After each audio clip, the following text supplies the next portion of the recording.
We begin in the blessed name of Allah.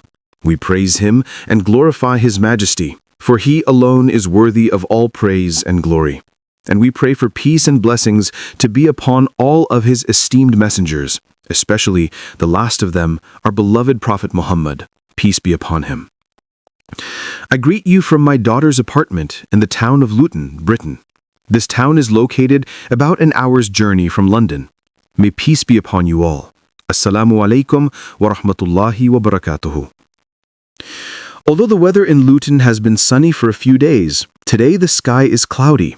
This cloud today reminds me of the cloud that will accompany the Dajjal, the Antichrist. Our Prophet, peace be upon him, has warned us, and those who have the capacity for reflection will take this warning seriously. He said that from the time of Adam, peace be upon him, until the last day, the greatest trial and tribulation humanity will face is the trial of the Dajjal, or the false Messiah. And the speed and horror of his trial and tribulation will continuously increase. It is my opinion that we are in the first of the three phases of the shadow mentioned in the Quran, a shadow having three branches. This is my interpretation, and those who are uncomfortable with my interpretation, why do you need to listen to me? Don't you have more important things to do? These three parts of the shadow will be revealed one by one, and when all three parts are unveiled, the shadow will naturally disappear. This shadow is the false Messiah, or the Dajjal. The identity of the Dajjal is these three phases of his shadow, after which he will appear in person. He will appear as a Jewish young man with a powerful body and curly hair on his head, as Israelites are required to keep according to the Torah. And he will finally declare himself as the Messiah in Jerusalem. These matters are well known to my audience. Therefore, I have a particular perspective that within the first phase of the shadow, we have seen the rise of Pax Britannica, or British dominance. Within the second phase of the shadow, we have seen Pax Americana, or American dominance.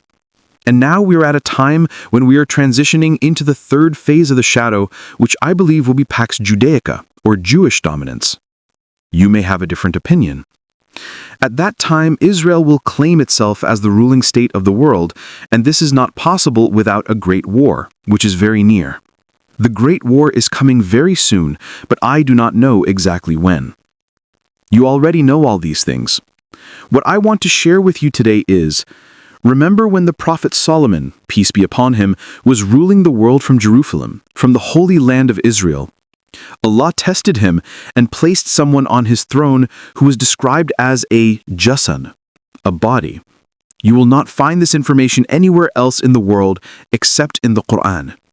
Therefore, our Christian and Jewish friends in the audience may pay special attention to this statement of the Quran because I do not think you will find this information elsewhere. When Solomon, peace be upon him, saw that jasad sitting on his throne, he understood that it was an evil entity. This is my logical thinking. Don't ask me where the hadith is to support this. He understood that this jasad wanted to seize his throne and rule the holy land of Israel. All the prophets of Allah were taught about the false Messiah or the Dajjal. Therefore, Solomon, peace be upon him, immediately recognized him as the Dajjal. This is my personal opinion. After that, he prayed to Allah.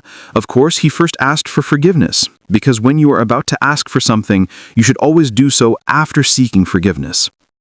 He prayed to Allah that no one after him could be the heir to his throne, and no kingdom could exist thereafter that could be comparable to his kingdom. Allah accepted his prayer.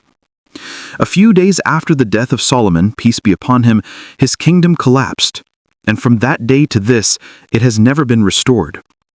The state of Israel today is in no way the holy state of Israel. Rather, it is a blood-stained state where inhuman oppression is taking place. Now we want to analyze if what I'm saying is correct, and only Allah can confirm that I'm correct, because I'm interpreting the Quran. But I have the right to do so. If my interpretation is correct, it will endure. I will depart from this world, but my words will remain on earth, because they will be true. And if I am wrong, then people will forget it by tomorrow. So I have the right to interpret, but when we interpret, we say Allah knows best. We never interpret arrogantly or try to create division among people, because that is a very bad deed. So, if I am correct that the Dajjal is that jasad, then what is its significance? I have tried to analyze the meaning of the word jasad. It means a body that does not have a human soul. Allah has blessed the human soul with the ability to see not only externally, but also internally. To hear not only externally, but also internally, and to know using the heart. Not just conventional knowledge, but something that cannot be known otherwise. These are all part of the gift of the human soul that has been breathed into man. This ability, this rational faculty, this power to think, the ability to see what is not otherwise seen.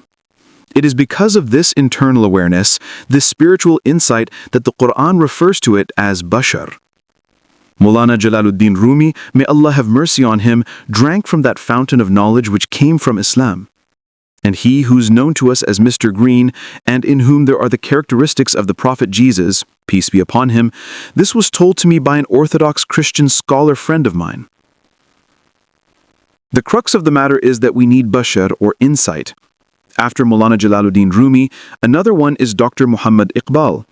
Others call him Allama Iqbal, but I think great men do not need titles, so I call him Dr. Muhammad Iqbal.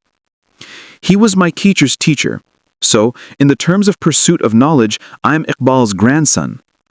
He too in his poetry has clearly spoken about this power of insight. It is very difficult for a man to be born in the garden of this world who is far-sighted and thoughtful. And this is the ability that the jasad lacks because its soul is of a different kind.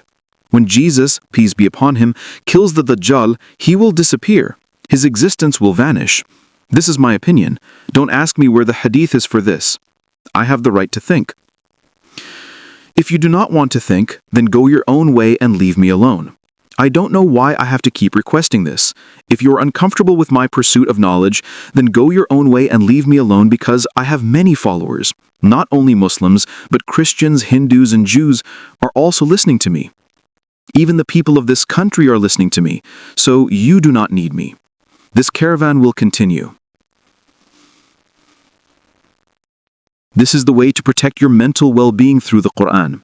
And if you recite the Quran in this manner when the rest of humanity is turning into sheep and goats, then you will remain intellectually sound and will not fall victim to intellectual paralysis.